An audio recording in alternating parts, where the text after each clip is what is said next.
4 with Virat Kohli, dare I say it, inching closer to a big milestone in his landmark 500th international match. Put into bat by West Indies captain Craig Brathwaite, India began well with the openers Rohit Sharma and Yashasvi Jaiswal, who batted the entire morning session before the latter was dismissed for 57 to end the stand at 139. After which, Shubman Gill's poor tour continued with another failure. Rohit looked set for another century, but he was out for 80. And then it was the turn of vice-captain Ajinkya Rahane to fall cheaply. But Virat Kohli, in his 500th international match, laid out his stall for what could be his first overseas test century since 2018. Batting watchfully and with solid judgment, Kohli took 20 deliveries to get off the mark. But as the hours ticked over, the former Indian captain grew in confidence, and by stumps on day one. He was batting on 87 from 161 deliveries. He was dogged in his approach. He was determined, and keeping him company in a partnership worth 106 is Ravindra Jadeja. Take a look at that. Virat Kohli, 87, not out. Rohit Sharma scored 80. He looked good for 100 before that was cut short. Yashasvi Jaiswal, 57. The manner in which the two overnight batters are set, it looks like India intend to bat once and bat big at Port of Spain before handing things over to their bowlers, chiefly Ravichandran Ashwin, who must be waiting to get the ball in his grip. So, joining us now, Jamie Alter and Chetan Narula, to look back on day one and look ahead to day two. What we saw, first of all, I think Windies should be suing the curator, Jamie. I mean, there is no other way out. Talk about home advantage. Yes, this pitch was much better than what we saw in Dominica, but come on. Ashwin and Jadeja, both of them must be really waiting to get that opportunity on that pitch. Yeah, exactly. I mean, again, it's a little different from that first day or the first test match, in fact, because you saw it. I mean, Yashasvi Jaiswal was not as circumspect. He was happy to play shots. Of course, that comes with the confidence of getting 171 on test debut. But the pitch, I mean, definitely easier batting conditions. Kind of surprised that India did not get, around 335, 340. But probably Virat Kohli is, like you said, he's setting out his stall for that elusive 100. It's coming up to 4.5 years without an overseas test 100. So that's a really good positive for him. Again, West Indies, did they bowl better than what we saw in certain spells at Russo? Not really. Jason Holder finally got a wicket. We saw a catch go down. So very, very small plus points for the West Indies. Yeah. But like we've been discussing, if you're going to give these tracks with the kind of batting you have, the kind of bowling you have, and then you stack that up against India's options, despite Jaydev Uratkar being a weak link, despite Mukesh Kumar being untested, India far, far ahead of West Indies right now in this test match.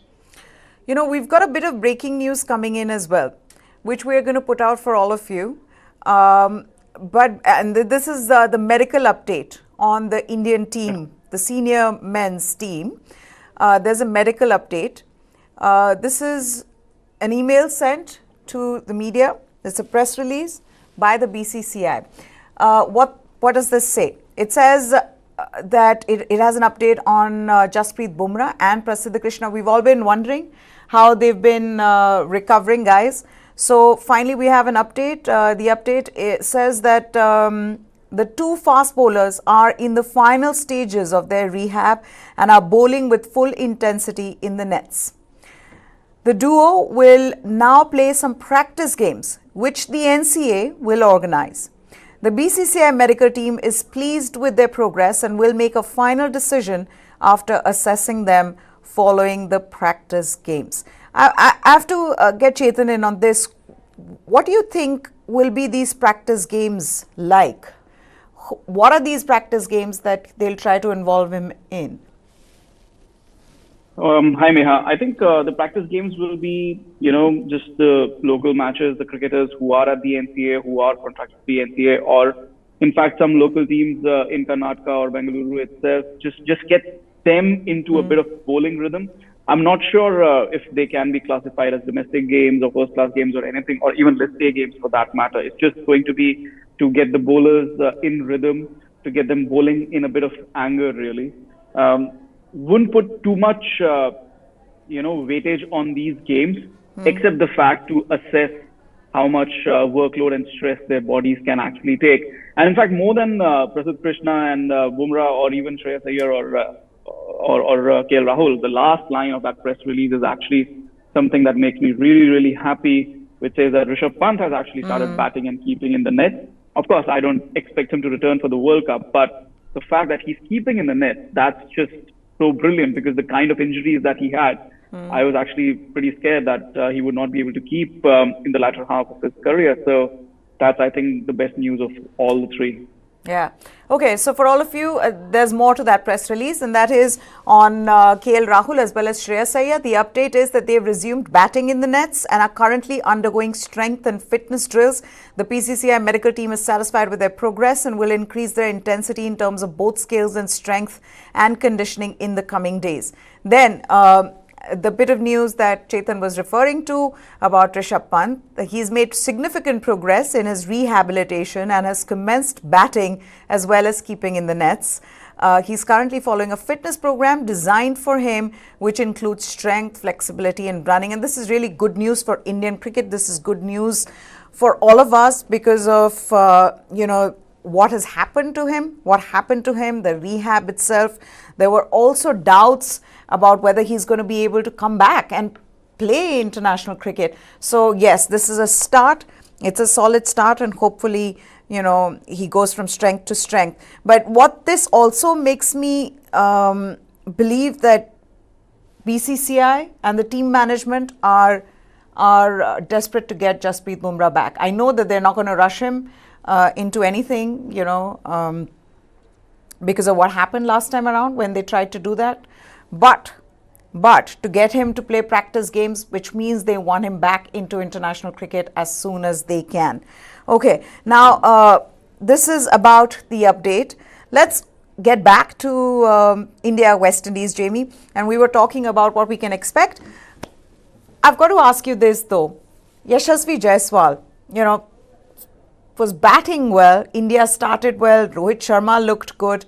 But Yashasvi Jaiswal and that dismissal, he really did walk into that trap set by an experienced Jason Holder. And that's when you realize that he's just one test old. And so in that sense, Jamie, it's a learning curve really, because everybody knew what Jason Holder was trying to do, and yet he just lured him into playing that shot and, gave a catch to Gully. Yeah, and again, I mean, he's going to have much sterner tests. He's going to have younger, fitter, faster bowlers bowling at him 6 months from now when he goes to South Africa, and he will definitely play there barring injury. Like I said earlier, the conditions were somewhat easier for batting. We saw him race away. It was a bit of a tussle there, Rohit Sharma started, then a few boundaries, shots like this. I mean, Jaiswal, yes, he played these shots in his debut innings, but like I said, that was a far more circumspect, a far more measured innings, because it was his first innings. He wanted to show what he could do. And after scoring 171, I think to some extent you're allowed to bat a bit freer. But like you said, yes, there was a bit of a trap there. And just going back to, we all discussed how angry he was after getting out for 171, And no doubt he was on course for 100 here, because the West Indies bowling was just lacking that required, tooth, that required bite. Yeah. So yes, you could term Jaiswal's the dismissal a lazy shot, but expect him to not do that again, because it was these kind of shots that he'd worked so hard on during that 171 that spanned 500 odd minutes to curb your enthusiasm, if I can use a bit of a cliche. I don't expect him to do that. I don't think India is going to bat again in this test match. So we'll have to wait to see how Jaiswal does in test whites for 6 odd months. But I don't think he's going to make that mistake too often, given his drive right now. Though the moment itself, Chetan, and I think that's important. The one thing is that our son was watching the match yesterday and he looked at Yashasvi Jaiswal and said, who's the 16-year-old playing? And Yashasvi Jaiswal does look really young. But what I'm getting to is the dismissal itself and those moments are going to be far more important right now in this phase of his career, because from this is how he's going to get to his next step, right? I mean, this is most important. What he's got, 171, brilliant, but the way he got out, the way he fell into that trap, and what he learns from it, and how he comes back, and how he doesn't do it again, that's the part that'll be important, right? So failures just as huge for him as milestones or hundreds. Definitely, Meha. And I think the timing of the wicket is also very important to note. It was immediately after the lunch break had happened. India hadn't lost a wicket in the entire morning session, and the morning session as per the West Indies time. But yeah, immediately after the lunch break, they came back and India lost 4 wickets. And the first wicket to fall was Yashasvi. It was quite early in the session. And yesterday when we had spoken about, you'd asked me this question that what does he need to do about the approach in the second test? And I had mentioned that in the first test also he played a shot, a reverse sweep, which was closer to the end of day. And this is what he needs to cut out really. Maybe not cut out, maybe try and see, time it a little better. Towards the end of the day's play, towards the end of a session, or immediately after the start of a session, maybe take some more time and just bed in again. And the pitch was very, very different from the first test pitch. And it was really good to bat on. So he would have been really disappointed after having scored those 171 runs, after getting another half century here. Yeah. I think he was looking good for a big one, another big one. And I think not only him, even Rohit Sharma for that matter, he was also looking very well set and just fell short of his 100. So both the openers could have scored really big. And especially Jaiswal needs to maybe focus on those little passages of play before the break or immediately after the break. And I think that, like you said, yes, that would be the next step in his career. Okay, now this is what Yashasvi Jaiswal had to say about his dismissal. We've been discussing it. We've been talking about how that's the part where he needs to learn more from. This is what he had to say. He said, of course, I am disappointed. It happens in cricket. I just need to keep learning and keep thinking that how I can do better when I come to bat next. This was also something that Rahul Dravid was referring to on the eve of the match with Jimmy, where he said that, they are going to come back with plans. And it depends on how someone like a Yashasvi Jaiswal or Shubman Gill react to those plans. Now, let's move on to Shubman Gill as well. I'm sure he's disappointed with that shot. Here's my thing. My camera person here loves cricket, watches cricket. He just told me, and I know that this is something now which is going to be discussed, is Shubman Gill just better as an opener? My theory of this is, and I could be completely wrong, I've not played at any level, but I've watched. So my theory is that, is he still in that white ball mode, Jamie? Going hard at the ball because of the way he got out again. Is that something that and I know again it's 2 test matches, 2 dismissals, 3 dismissals, but is that something that's happening with him? Because again, he'd be disappointed as well, getting out in where you could have scored a lot of runs. Absolutely. What is he? He's coming up to 17, 18 test matches. The average is just over 30. That's a big disappointment given the expectations and the talent that Shubman Gill has. It's still by some margin a brief test career, in the sense that I think the 18 test matches have been so scattered. He got injured in England, and then he was out for a long time.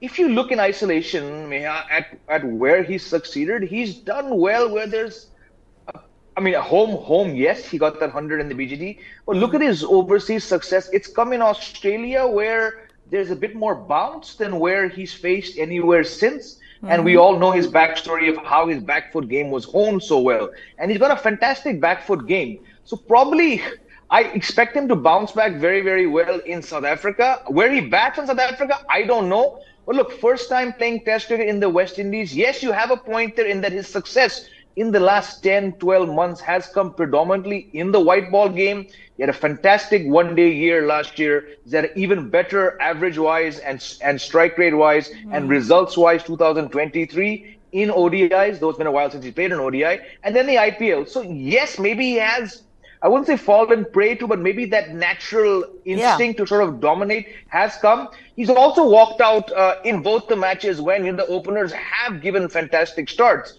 Yeah. So maybe he's like, you know what, I want to just take it forward. But the shot selection, the bounce has been a bit up and down. Again, 2 innings, way too less to judge whether he should be batting at number 3. I just think when the conditions are, when the ball is rising more, I think he probably backed himself to do more. And we haven't seen that. So I hope that come South Africa 6 months from now, he is batting at number 3 again, just so that Jaiswal gets a chance. Frankly, just me, I love to hear what Chetan has to say on this. I wouldn't read too much into 2 loose dismissals. No, in the fair West enough. Indies. And I'm not even questioning his technique. I'm not questioning his skill. I'm just questioning maybe that judgment, that temperament, because you've been playing so much of white ball cricket, Chetan, that you just it's split second. Before you've even made a decision, you've already committed to playing that shot. Because he is, even yesterday, the way he got out was an example of that. So, do you agree to that? Somewhat, yes. I think it's just too short an interim to judge him at number 3 yet. Not two innings of consequence to be really speaking of. What really does surprise me is that when you have that pre-series discussion that he went to Rahul Dravid and said that I want to bat at number 3. Batting at number 3 is a very, very different kind of temperament. Like Jamie said that when both times when he's come out to bat, the openers have given you a very good start. So that kind of plays on your head too. That we've got this good start, the pitch is good for batting, so I also need to score runs. I also need to contribute to the team's score. And he's a natural stroke maker, so he would go ahead and try, like you said, he would try and score and get out on those loose shots. Batting at number 3 requires a very, very different temperament. He maybe needs to tighten up just that little bit. Of course, comparisons will be made with the past batsmen who batted at number 3. Like we had discussed before the series, Virat Kohli was the last out-and-out stroke maker who batted at number 3 for India, and that was, 30 years ago? Yeah. VVS Lakshman also had very intermittent spells, but he was never really an out-and-out stroke maker like Virat Kohli was. So Shubman Gill is a totally new direction for India's number 3 batting approach in Test cricket. So too early to judge. I think he should still be batting at number 3. I think number 3 is his natural position. He could really dominate proceedings in a Test match batting at number 3. But I think he needs to be given that proverbial long rope. Just let him be, let him find his game, let him find his groove at number 3. And then let's see, maybe in a year or so, what happens. Yeah, true. I mean, there are just 2 innings, 2 dismissals. But the man with no ego, at least I can see in this series, is Virat Kohli, guys. 18 balls in the first match, 20 balls to get off the mark in the second match. But once he did, I don't know, suddenly I looked at the score and it was, he was some 40 odd of 70 deliveries, Jamie. And so that was quick in the way he, I cannot, I want to see Virat Kohli score 100 just like everybody else.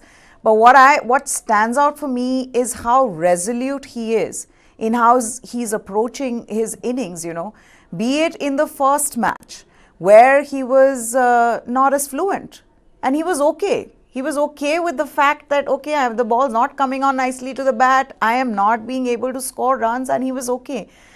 But what I saw yesterday was that pride in running between the wickets. Just like, I have to do this, because at the time he came in, India was losing quick wickets. And 87, he deserves 100. Tweets. I actually found a second one also in March of that year on the same line. So I don't want to jinx Virat Kohli, but I'm saying in this 4.5 odd years that he's gone without an overseas Test century, this is, let's face it, the closest he's got there purely because of the score he's batting on or will be batting on when he comes out, or evening time, West Indies morning time. 87, right? Got out for what, 79 in the last innings? Yes, there was a visible difference, Maya, in the way that he approached himself in these two innings. It was more of a struggle on that pitch. Yeah. But I just don't think Virat Kohli is going to make the mistake of if a spinner brings the ball into the ribs, onto the hips, he's not going to fend that ball or glance that ball to one of the leg side catchers, right? Because we've seen on the basis of the 161 balls that he's faced here, this is a far more fluid innings. And having gotten the closest to a test 100 than he has in the longest time, December 2018, Perth, fantastic Virat Kohli innings, but it came in a defeat. This is the closest, and I mean, I might jinx him, I don't know, but I think he's going to get it. What happens to Virat Kohli after he gets that 100? Anyone's guess, not just in the moment, but what this inevitable 100 is going to do, like Chetan was talking about yesterday as well. How he takes himself into the next, I don't know, 2.5 years, 2 years, or whatever is left in him as a test cricketer. How this innings changes, that personally is what I'm most keen to see. Not whether it's 104, 150, he could get 250, I don't know. But what getting that proverbial monkey, off his back with this 100 does, I'm most keen to see that from Virat Kohli. Chetan? For me, Meha, I think, as you said, there was a bit of difference from the first test match. I think we discussed yesterday in detail, and for me, the confidence in the first test was really lacking. Perhaps the pitch was a little different there. It was a little more difficult than this particular pitch. The ball was softer. It was not coming onto the bat easier. The spinners were getting a bit more grip. I don't know, whatever it was. This was a really different Virat Kohli. This Virat Kohli reminded me of someone who was a lot more calmer, a lot more confident in his shot making. He was trusting his shot making. Couple of cover drives he scored were absolutely phenomenal. Loved watching those. Yeah, they were absolutely phenomenal. Reminded me of Virat Kohli in his absolute prime. So for me, I'm not judging his innings by the number of runs he's scoring. Of course, his runs are really, really crucial because India was struggling really badly in the second session. So that partnership was really necessary. And his innings was really necessary. But again, for me, the number of runs he scores here is immaterial. It's the way he bats. Because that will start to define the batsman he is in this latter part of his career. Of course, it will be a very, very different challenge when he's facing South African bowlers in South Africa or English bowlers at home on what we expect to be really bad pitches. But again, that confidence for me was really important.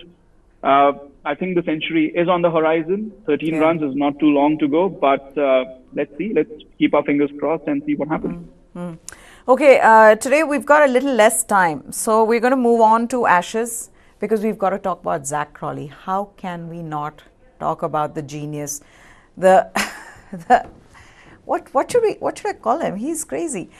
Zach Crawley's candid confession after scoring a match-shifting 189 of 182 deliveries on day 2 of the 4th Ashes Test at Old Trafford, that under any other coach and captain, he would not have been playing this series, was in essence what baseball is all about.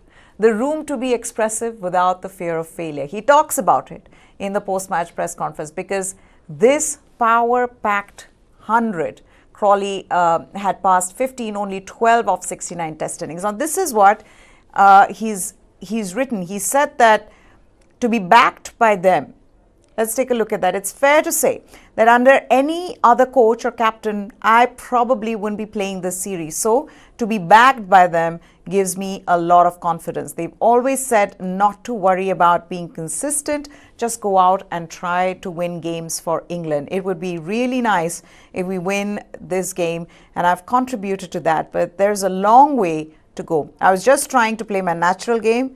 I've scored quicker in this series than most, and I think that's just the quality of their bowlers. I don't want to sit there for too long because there's a good ball in there. I batted well at times and scored really quickly in certain patches, then tried to absorb and get a few singles in the other. That's another way to approach great bowling.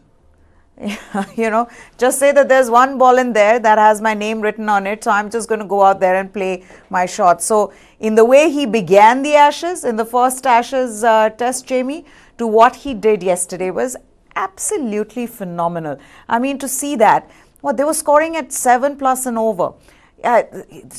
Test cricket itself must be watching it and saying, what an amazing innings. What are you doing to me, to this format? So yes, baseball, I know a lot of people are now finding the term cringy, but that was baseball. It was, look, my only gripe, and I have far fewer gripes than Chetan does about baseball, is that it should not be seen as this means of England trying to save the game. Please don't try to save anything. It is fantastic to watch because it's fun. Run rates are going through. It's now seeping into bowling, fielding. It's making a format which has a lot of challenges in front of it. To my mind, a lot more interesting. And the bottom line is, it has been very, very successful, barring 3 test matches out of some 15, 16. Right now, Zach Crawley, it's a fantastic comment, but it comes from a man who's just gone and scored what? I think the second fastest 100 by an England opener, right? It's also come at a time where they need to win every single match to stay alive. They were down 0-2. My prediction of England winning 3-2 is very much on track. But it's come from a man, like, it's not just about Zach Crawley. They had that other joker, Tom Sibley, and then they tried these guys. So they've got this decade-long rotation of getting guys who have middling to decent first-class batting averages, a couple good county championship runs here and there. Then they get these guys and you wonder, what's all the fuss about?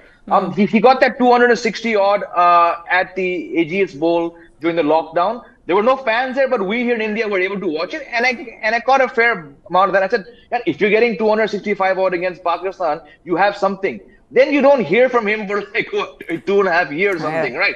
So to play this, to be able to do 189 of whatever 180 odd balls, you know, and then in that one session to get 100 out of 178 runs, that's fantastic. And it is about, I don't know whether it's baseball, but it's Brendan McCullum and Ben Stokes saying, "Koi nahi yaar, you averaged 20 something for a couple of years, go out and do it." And to do that, I have to add here that Australia have been so wounded after that last match. I think despite some very obvious weaknesses, they thought this is going to be 3-0. Then they lost Nathan Lyon. Todd Murphy was taken to the cleaners. This is a very visibly rattled Australian team. I think it's an Australian team that knows the Ashes are out of our hands now. And I think Zach Crawley just played into that, and he just took them on. This whole series was going to be about the psychological edge, and I think England very firmly have that now. We know that England Australia are still leading this Ashes series. So yes, you may be may be a closet England supporter.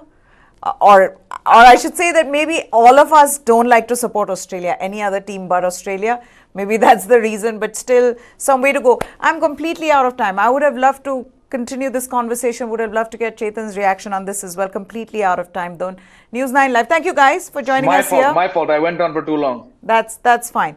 Tomorrow or Monday. Monday is when we see you guys again. Thank you, Chetan and Jamie. That's it from us then. News 9 Live is what you need to subscribe to for all the latest from the world of sports. Goodbye. Thanks for watching.